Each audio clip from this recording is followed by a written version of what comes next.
It's not a typical place. It's a place where people can open up their minds to other instruments, other styles, other genres in ways that at another music school they would not be really permitted to do. A place where people can pivot towards who they are. Hello, listeners, students, music students, faculty, staff, literally anyone who somehow came across this podcast. I'm your host, Henry Lee. I'm the host of CPP Music Couches, a podcast where we basically showcase and highlight this Cal Poly Pomona Music Department community, which pretty much involves like the music department, students, faculty, staff, literally anyone that's like involved. And I'm excited because this episode is the pilot episode, literally the first episode. So if you're listening to this right now, you are a special listener. The following interview was recorded live on November 13th, 2020. We have a special guest today, Dr. Peter Yates. Peter Yates is a performer, composer, educator, and multimedia artist. His work as a guitarist and chamber musician includes 16 European tours with the Elgar Yates guitar duo and continues with the voice guitar duo, Guitaria, and Ensemble Fret. These groups have emphasized new and original composition and have premiered over 100 works, including many of his own. Peter Yates directs the UCLA and Guitar Poly Pomona ensembles as well. Today, this episode of CPP Music Couches is dedicated to honoring Peter Yates and his years serving as an educator for Cal Poly Pomona. Dr. Yates, would you like to say hello to the audience?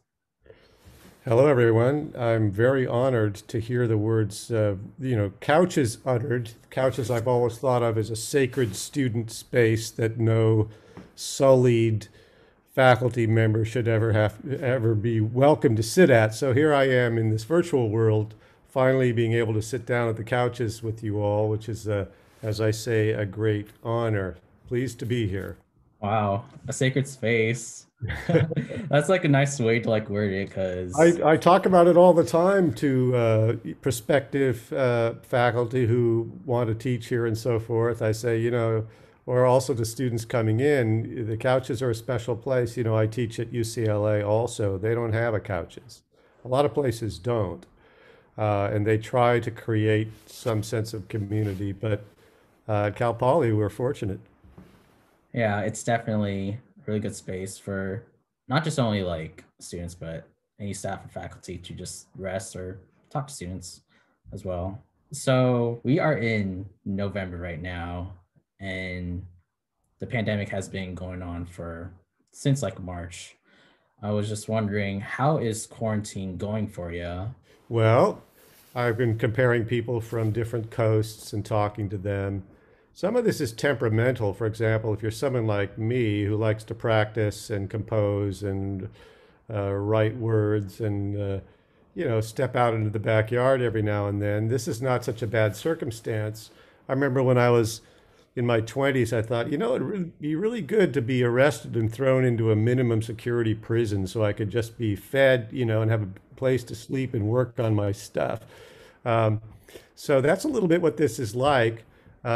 It's like a very pleasant house arrest for me. But that's because, I tend to be more of a hermit type with respect to my creative work, and I don't need a lot of human contact in the way that some people do. What little I need, I treasure, but it isn't as intense for me. Well, when I speak with people in the East, where they have a little apartment, one of the most expensive places on the planet in New York, and they have to be inside all wintertime with nowhere to go, and it's freezing outside, that's going to get intense. So I have no particular complaints compared to what some people are having to confront. And I think people are doing well. The danger there is that we think we've earned some credit here, after we've been so good for so long. But no, that's not the way the virus looks at it. The virus says, I could get any of you suckers anytime. Just try me, So we have to be responsible this holiday season if we can be. Everyone's successful to it as long as they're like there's like no cure yet. I Yeah. know recently some like medical company just announced that they had like successful trials, has like a 90% effective rate. So we're just waiting on that. That's like one good thing that I've heard. Yeah. Suddenly, big pharma doesn't seem so bad anymore, right? Pfizer, that's a big pharma, but they are going to be needed to help us out. Very interesting, the couple that have done the research on that particular vaccine. So, fingers crossed. Fingers crossed. You did like bring up like house arrest and like how you became like a hermit as well. Would you call yourself an introverted or extroverted person? Well, I am afflicted with this sort of teaching thing that some people have where they want to share what they do with the world, uh, which is a great affliction. Otherwise I could just sort of relax. But instead, I have this missionary zeal, to spread the gospel in the classroom and so forth. So I get a lot of social interaction from that, from decades of being there, talking to people and in front of them. So I don't feel under noticed. I don't feel as if the world doesn't pay me enough attention and all those good things. I have had plenty of that.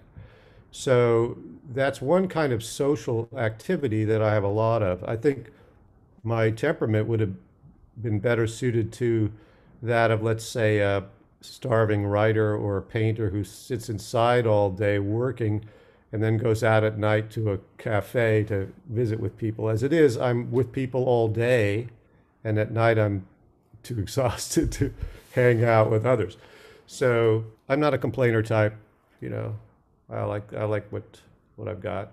I noticed that like anyone like pursuing entertainment or like trying to like gain attention, but I've noticed as well people they're like either like not being as social as usual or they become more social through online methods, which is pretty interesting as well. Yeah, I've done that as well. For example, for me, the telephone was always an anathema. I never liked the telephone because it was always interrupting me, and it never felt real to me. The way some people, you see them talking on the phone and they're gesticulating, they're totally into it, as if they were really with the person. It never had that feel for me. But now, under these remote circumstances, I find myself using the telephone. I put it on speaker phones, feels a little better.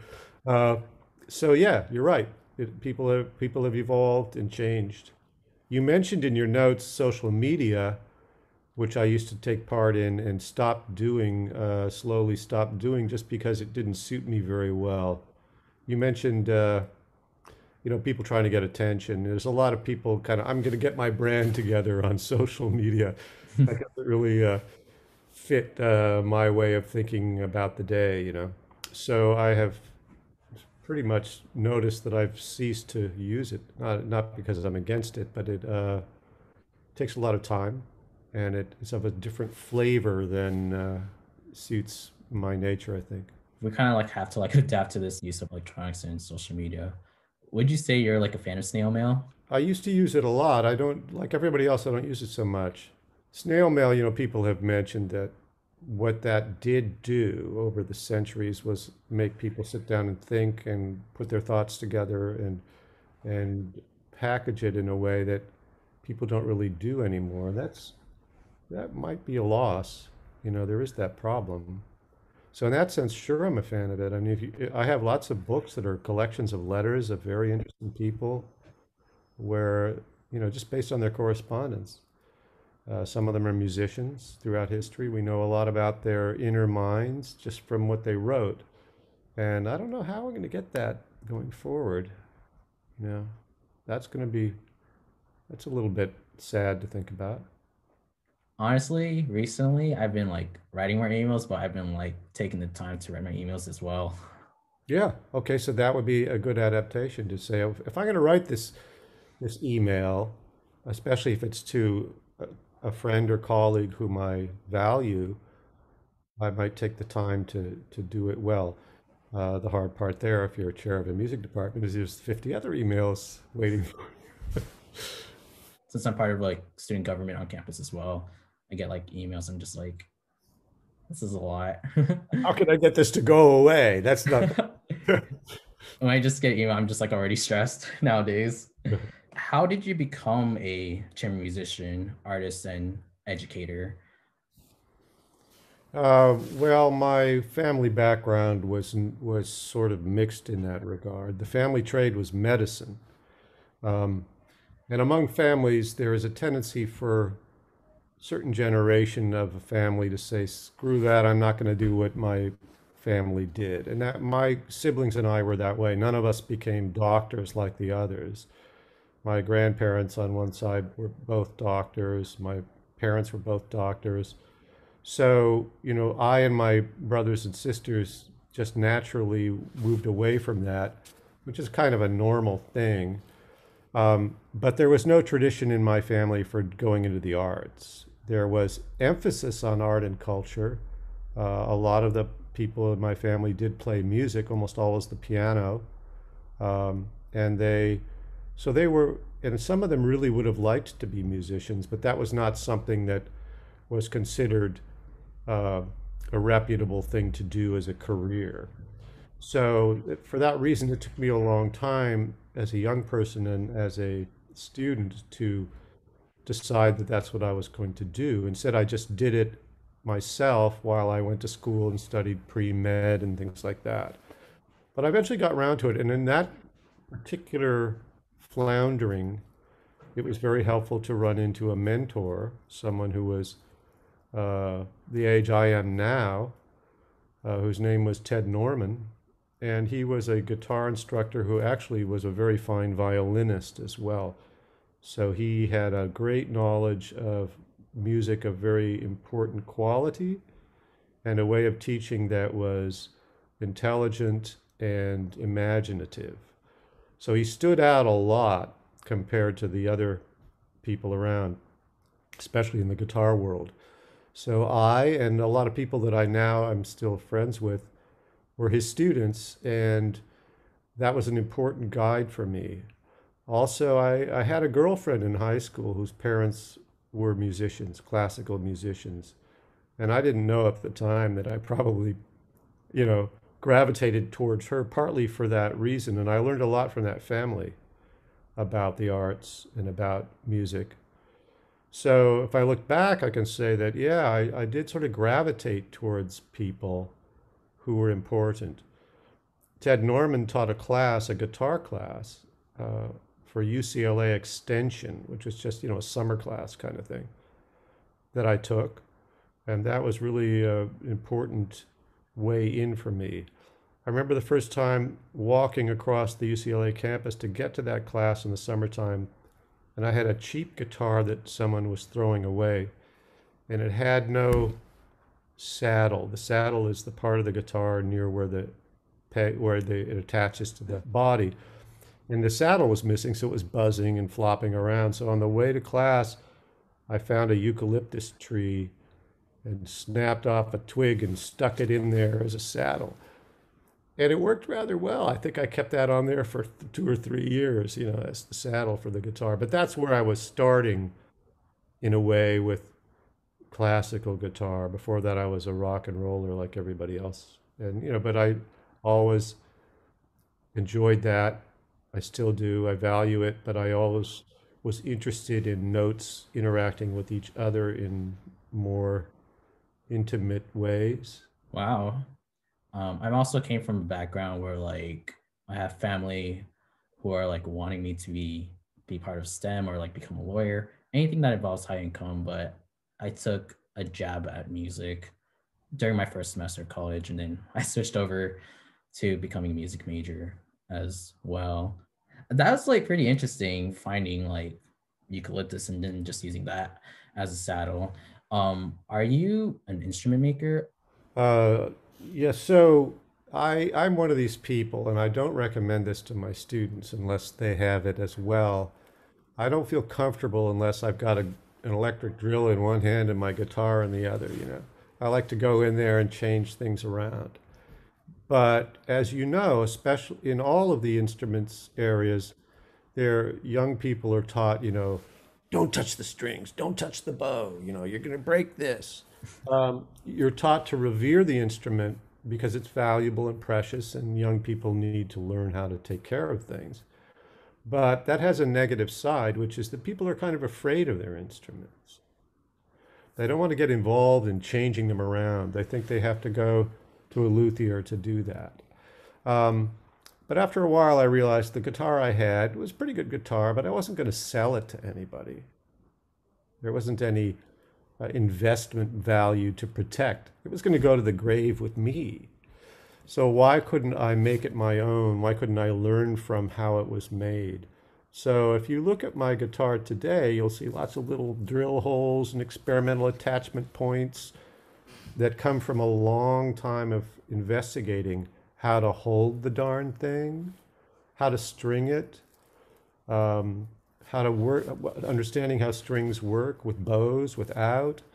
So for me, lutherie has been a personal journey. I would not really make an instrument for someone else, although I have helped people convert things and so forth. But I think that having the courage to go in there and experiment is very important, because there's a tendency for people to think at any given time, we have perfected the violin, we have perfected the guitar. The past is nothing but a progression to the perfection of the moment. That's always nonsense. And the more you read about the past, you realize that that comes and goes in waves, and new things are tried. And you don't want to be stuck with just what the puny present thinks is perfect. The present always was weird. On the one hand, it overvalues itself, and on the other hand, everybody hates the present. They prefer the past or the future. So I don't understand. We're all like looking ways to like advance to new things. And I feel like sticking into the same things, you just wouldn't like really advance to like create anything new or anything that sounds new. I have a viola, but I'm not like, because I paid for that thing for myself, I'm not able to like afford another viola. So I'm Yeah. like timid just to like experiment on that thing. But I'm like tending to like kind of experiment with my bass, just because it was like used already. I bought it for like a little cheaper, There you go. and There you that go. seems replaceable. So Yeah. So we're actually in a golden age of getting pretty decent cheap instruments. So you could get a cheap viola from somewhere overseas that would be scary cheap, not even used. When I make arpeggiones, I'm using quarter-sized cellos, and for $300, I get this extraordinary value, unbelievable. You mentioned newness, and it is true that we are taught that we should seek the new, that somehow it's going to be better tomorrow and everything's going to be improved. In the arts, you got to be careful though, because the more you look at the past, you realize, yeah, new in the future is good, but if you're only tilted in that direction, you're going to fall over in the arts. The past has just as much to teach. And when you say, I don't want to change my viola, that's honoring the past. A lot of experience has gone into making that viola what it is. And I'm a wheel reinventor. I mean, I go in there and I reinvent the wheels to understand what's going on. But it teaches me that in the arts are not progressive. They don't get better. mm.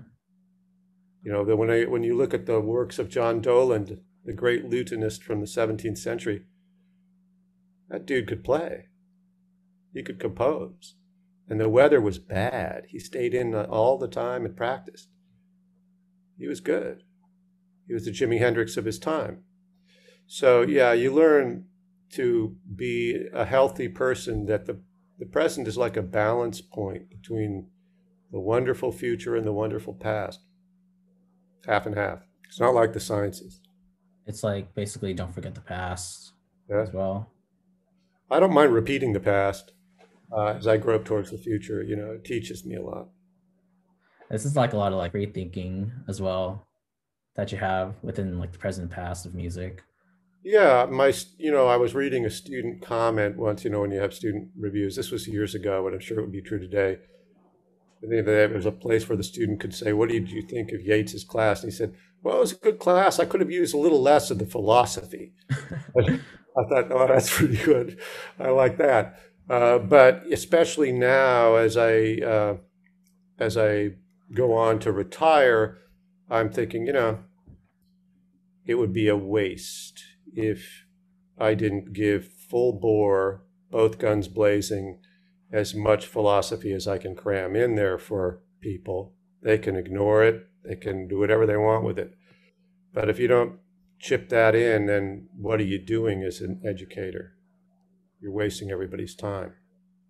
An example of that is the seminar class I teach, where a typical model in the seminar class would be, well, let's let the students evaluate each other, critique each other, which can be a healthy thing, can be useful. So I was doing my seminar class like that for a while because that's what people did. And I thought, wait a minute, I've been doing this for centuries. I know a lot about it. And here we're just having people who starting out talking to each other. That's a waste. So now they have to listen to me. And then, I'm gone and they move on with their lives. So you don't know what's going to stick, and you don't know who's going to value what you have to say. But if you don't say it, then I don't know what you're doing in the teaching business. Things don't really last long. Yeah, But if you're surrounded by people who are invested, they're able to pass that on to others and will value what you say, whether you're here today or not even here. It'll still be somewhere. you're right, Henry. It's a question of paying it forward, as people say. I'm sure you've heard that expression. That, of course, now my great teachers and mentors are all in their graves, so I can't pay them back, but I can pay forward what they taught me and what I've learned. It's similar to when you give a concert. You don't know when you give a concert how people have been reached by what you're doing. They will all clap because they're polite people. But if you think back to when you went to a show or a concert that really changed your life, did you go backstage and tell the person that my life was changed? No. You went home and you talked with your friends about it and you were excited and you worked on what you were doing with greater zeal, but you never told them. So when you give your show, you're telling somebody else that. You're giving the show that was like what was important to you. It's based on faith. You don't really usually know that you've reached anybody. I feel like musicians can be unintended about this. For me, I love going to concerts and that stuff, but I rarely get to thank the musicians or the artists just because there's a lot of people, or if the musicians just drift after the show. But I feel that's something important to just say thanks, knowing there's more than just performing. There's more purpose. It's inspiring you. And you're right. Sometimes we feel, especially as young people, like it's not our place really to approach this wonderful artist and tell him, little old me thinks you're great. So yeah, that's normal. That's completely normal. But all it means is that as we go forward as expressive artists, we have a way of thanking that is separated in time from the ones who gave to us. Separated in time? Well, say I was 19 and I went to a concert that changed my life. But now I give a concert today and I'm giving something to an audience. I'm thanking that person who gave that concert when I was 19, In retrospect. Exactly. We know that you tour with people and musicians and that stuff, and that you collaborate with artists as well. I was just wondering, what are a couple your favorite people to collaborate with, favorite groups as well? Well, I've been fortunate. Nowadays, I'm doing more what I envisioned that I would do when I started out studying music formally, which was not until college. And in college, I had this idea that I would be using the guitar in a kind of composer-performer way, collaborating with people, and also with voice in mixed groups. That somehow was in the back of my mind. And nowadays, that is what I do, at least when we are doing things and not stuck in our houses under COVID. So I have ended up doing close to what I had in mind. And by the way, I've noticed that about my peers and my students, that you don't always know that you're going to end up where you had in mind, but it tends to happen. So if I look around about people around me that I went to school with decades ago, they're all doing things that seem very suited to what I thought they might do then. But it can be a circuitous path. So in my case, I spent 25 years in a guitar duo that was very successful and had a very special quality that is rare in terms of the musical connection between me and my partner. That was like the easiest way to express it would be to say that I knew that we were always within reach of something really good when we worked and performed. And that's not that common in music. So for those years, 25 years or so, I specialized as a guitar duo performer. Why? Because of that special quality, and also because it was successful in a way that I knew was rare. You don't walk away from something like that. But it wasn't what I had in mind at first. So it was like a detour, a very productive detour, a worthwhile detour, but it was not really what I had thought I wanted to do necessarily, which is more like what I'm doing now, which is collaborating with a variety of different people and involving the human voice more, things like that. You keep working with your art and being surrounded by people who are able to like work with you as well. I feel like these things will like eventually guide you to like what you will become. Yeah, you're right. It can seem scary at first, of course. Like, where's the place for little old me in this world? And we all have to find a way to pay the rent, and that's scary. But especially nowadays for young people, things are more expensive. There's more people. There's there's a third as much of the world to go around as when I was born, because there's 3 times as many people. You think about that and say, whoa. For me, a reassuring bridge was I happened to play guitar, and that is a very popular instrument.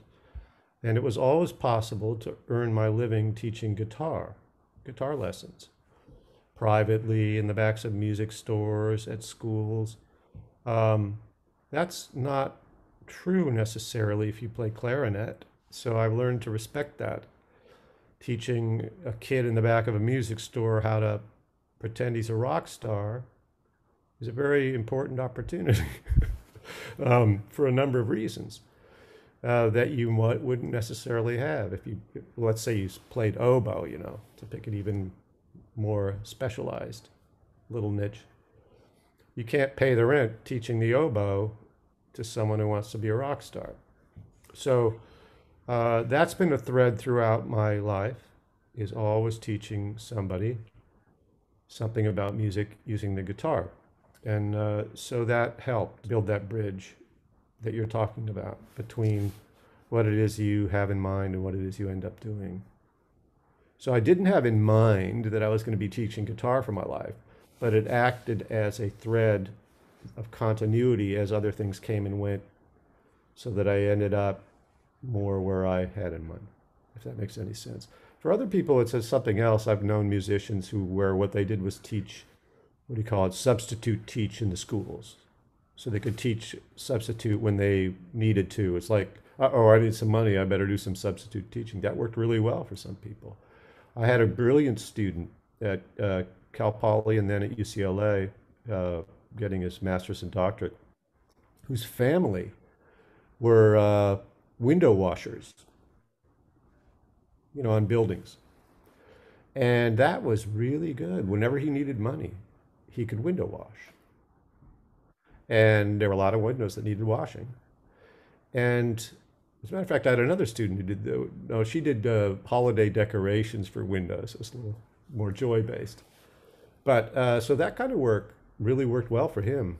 You know, he could use it or lose it, or I mean, use it as he needed to. So everybody, so you know, they call it a day job, but different day jobs suit themselves better or worse to someone who's going to be a lifer in music. Teaching is, of course, one of them. So with my students, some of them, you know, I try to find out, you know, are you interested in teaching? Have you had any students? And I've had some brilliant students who say, no, I hate it. I hate teaching. It's really good to know that up front.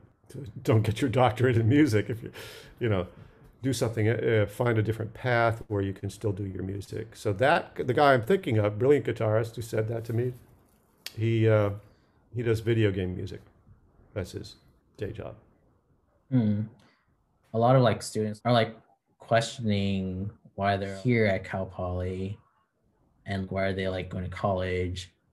Some people are like, why am I studying music? There's a lot of like people coming in to music department or switching out of music just because like they find out they like music, they don't like music, they don't know what to do with music. I mean, those who have studied here, it's like only a very few times where I hear that they go exactly where they want to go. But a lot of people like end up like somewhere else, whether they like want to or not, whether it's something better or not as what they thought. Sometimes they end up like do stuff that's on the side or like something that's like completely different as well, which is like completely fine as long as you're okay with it and there's not like any part that you hate about it as well. Yeah. Well, there's a somewhat of a difference between having a career in music and having music as part of your life, although there's a lot of overlap between those ideas. And I would say that most people are in the music department at Cal Poly or UCLA are there for a very good reason, which is that they are sensitive people. They respond to sound, which means they're musical people, and they want to have music in their lives. They're not sure how that's going to work, and I think most of them do end up with music in their lives. If and the thing there is, it's a thread to follow that makes your life much, much richer and unfolding continuously than other people who don't have that thread, for whom every week is the same week of cycling through entertainments that are forgettable and their job. But if, you know, a young person came to me and said, hey, what should I do with my life? I'd say, okay, be a scientist, be a writer, an artist, or a musician. These people have good lives. They have things to follow that are much bigger than they are, that constantly teach them. And you talk to them you talk to a scientist who's 80, they're still as interested in it as ever. Same with a painter, same with a musician. If they've managed to keep it going, which can be difficult, but if they've managed to keep it going, they're not bored. They don't seem old. So, you know, look at the end. So that's why people are in school in music, because they kind of intuitively, they kind of get that. And that's got to be respected, you know. A student in Theory 1 is in a peer relationship with me. We both are interested in the same thing. It's a guild. And I got in trouble once when I was invited to go talk at a school. It was, I think, a junior high school. And an alumnus from Cal Poly had invited me to go talk to his class. And I got in trouble because I was telling the students, I don't believe in discipline, I believe in obsession. And all I meant by that, you know, half the class looked stunned, but there were about 6 or 7 that said, yeah.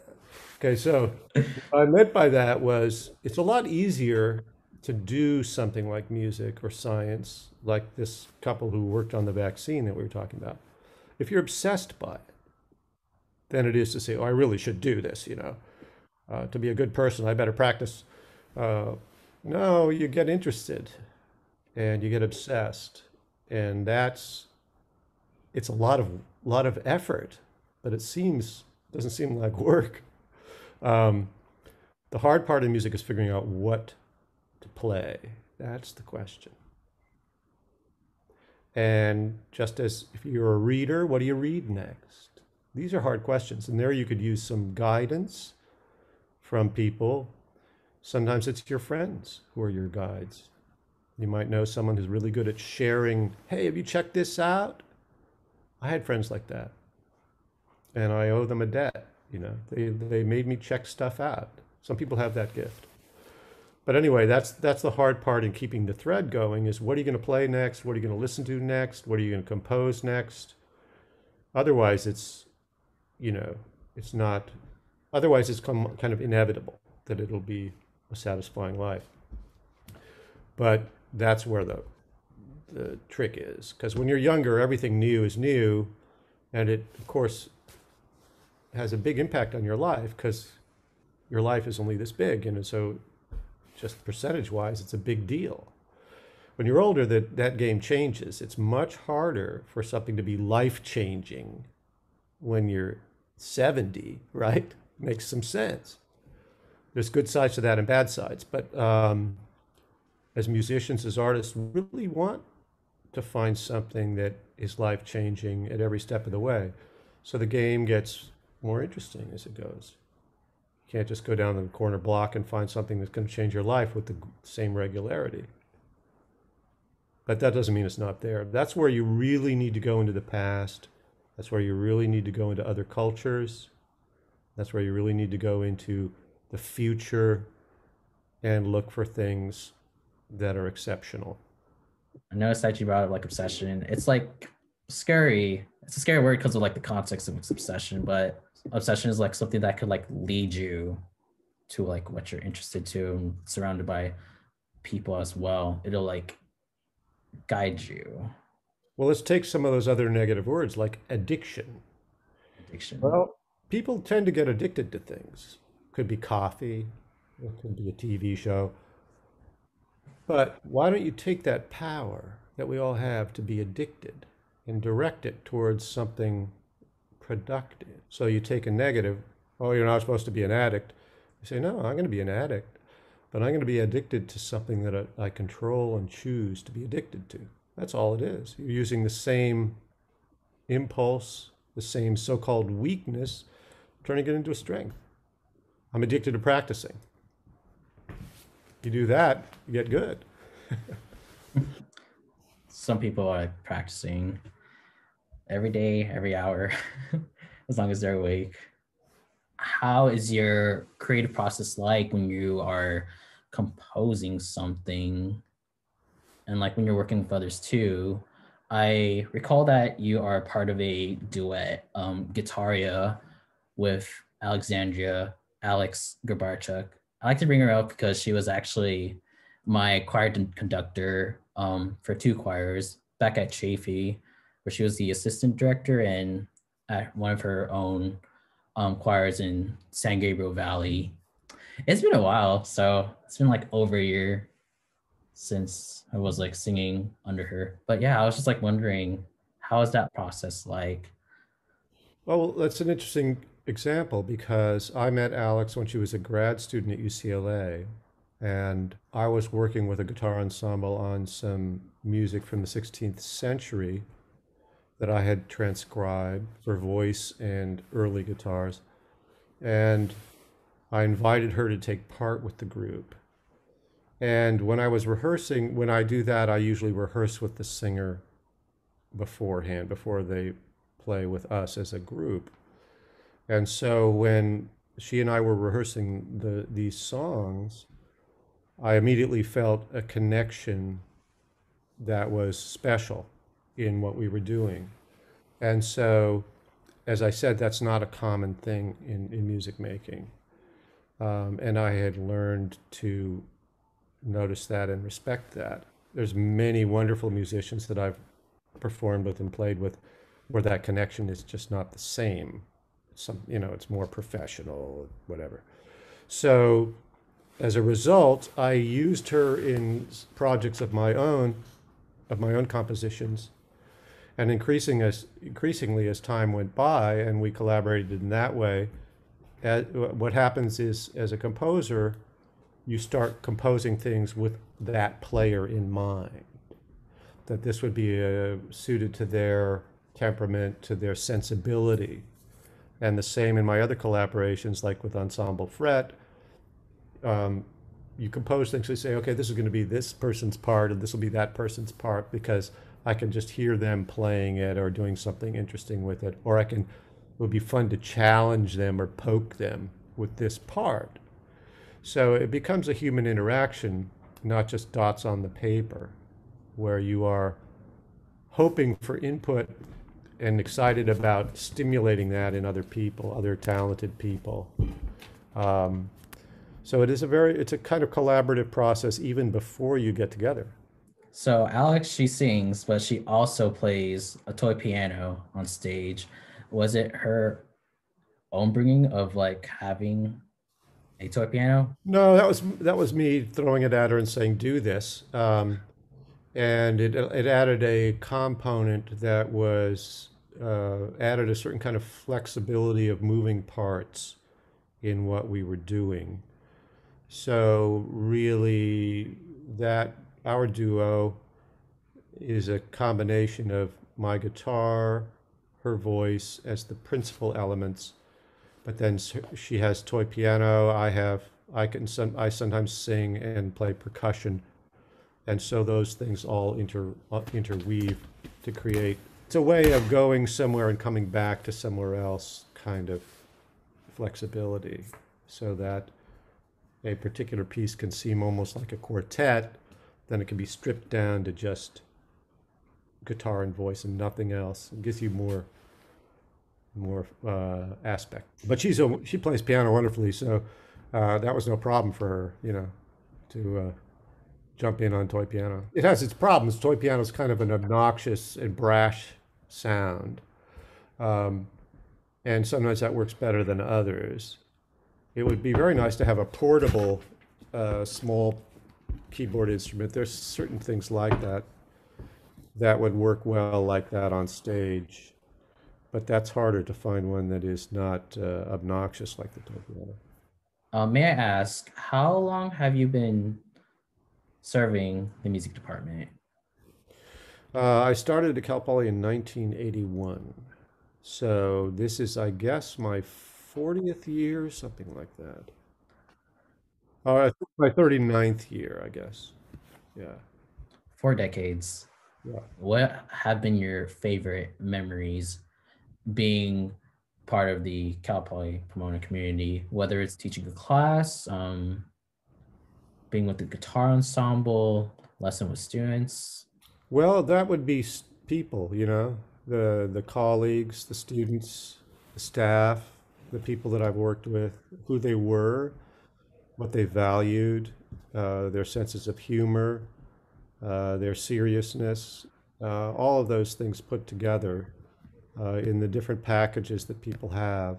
Some of my past students have gone on to very interesting things in music, with the Los Angeles Electric Eight, an octet of electric guitars, to Featherwolf, run by Felix Salazar, an amazing prog rock avant-garde group, to all kinds of things.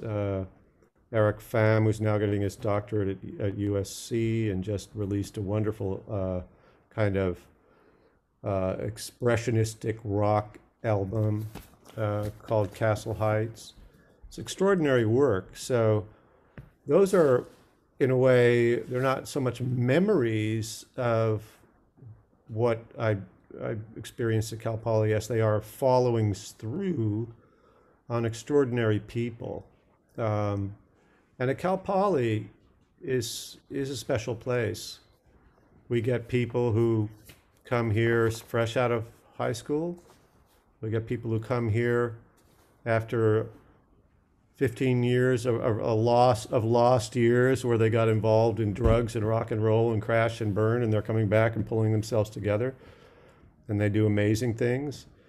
It's not a typical place.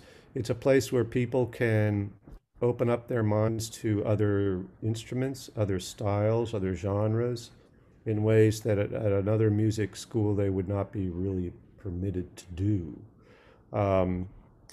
They might discover that they're a composer. They might discover that they liked the instrument they're playing, but this one is more suited to them. These kinds of things. It's a place where people can pivot towards who they are.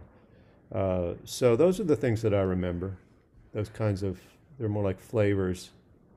Of course, there were great concerts and interesting things, classes, but that's always the case. I was just about to ask what are your like biggest accomplishments in Cal Poly, but I felt what you just said is like accomplishments as well. Just like leaving a Right. legacy. What I was talking about was more like from the teacher angle, from the personal creative angle, in terms of accomplishments. I would say that Cal Poly was also useful to me in this way, in that, here I was a classical guitarist and a duo guitarist in a professional group. But for example, I had this idea that I was going to write a puppet opera about the Watts Towers, this folk masterpiece in downtown LA. And I thought, well, that doesn't fit in at all with what I'm supposed to be doing. But at Cal Poly, that was like, sure, yeah, set it up, put on the show. And in those days, there wasn't actually that much competition for the recital hall. It was brand new, and there were fewer majors and fewer events. So it was kind of wide open, and it was very useful to me to be able to produce and put on some of my more experimental things that were a real divergence from the straight and narrow path of what I was supposed to be doing. And I learned over time, other people talk about this, if something seems like the wrong thing to do, but it keeps coming up in your mind and no one else is doing it, maybe you should do that thing, maybe that's what that means. And then it feeds back in to the other things that you are supposed to do.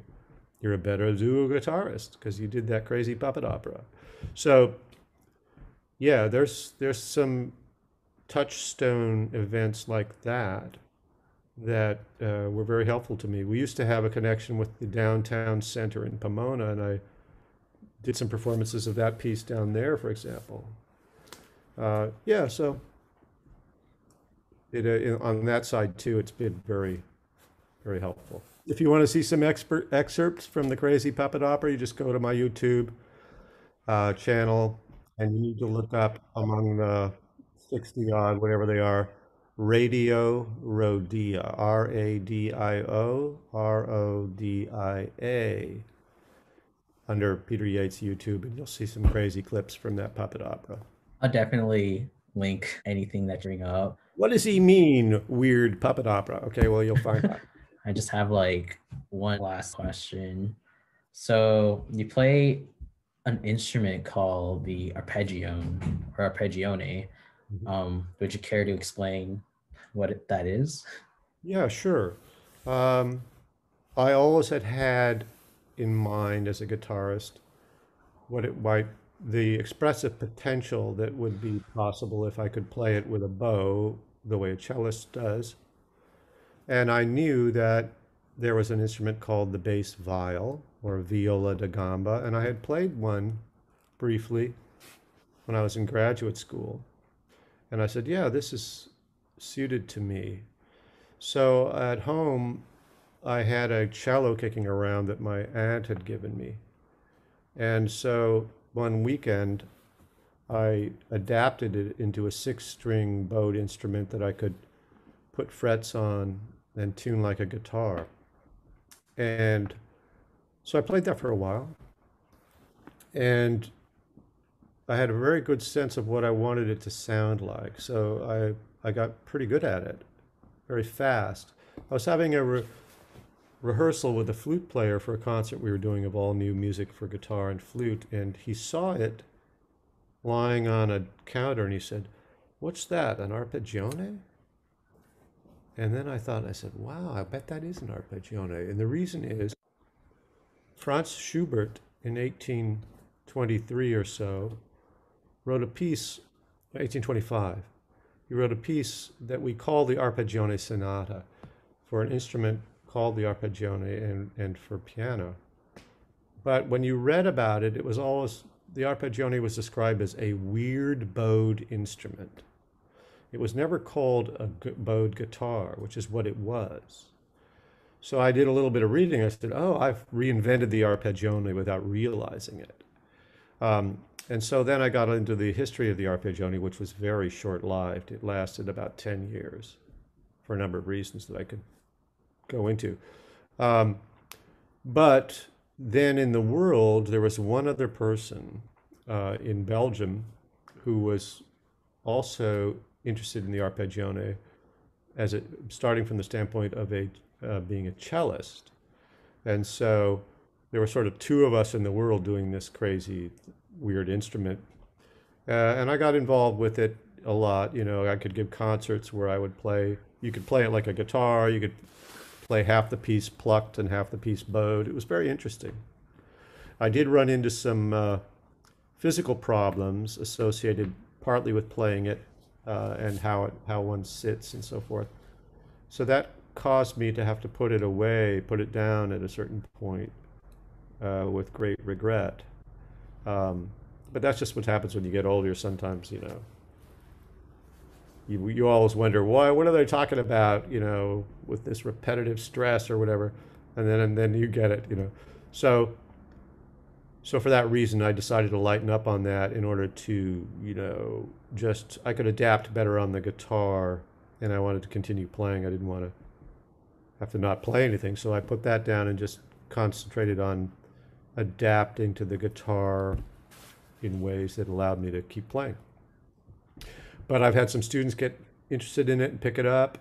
Some guy wanted to involve me in producing arpeggiones in China. I said, I don't have time. Here's the specs. Go to China and do it. And then a few years went by. I thought I'll never hear from him again. But then someone contacted me and said, I want to do arpeggione. Is this a good instrument? And there it was. It was made in China. So I have one of those. They kind of screwed up. They didn't follow my specs exactly. So I'm pretty sure that has ceased production because to make mine functional required a lot of work on my end. You know, putting in a sound post, setting it up, changing the string length and things like that. But that was interesting. That is interesting. I was just going to ask, what's the accessibility to play the instrument like the arpeggione, since it's more rare? There is a guy named Jonathan Wilson who works now in the near Ventura. He has a shop up there, and he builds bowed guitars. He calls them guitar vials, and he makes them in various ways. He makes electrics, he makes acoustics.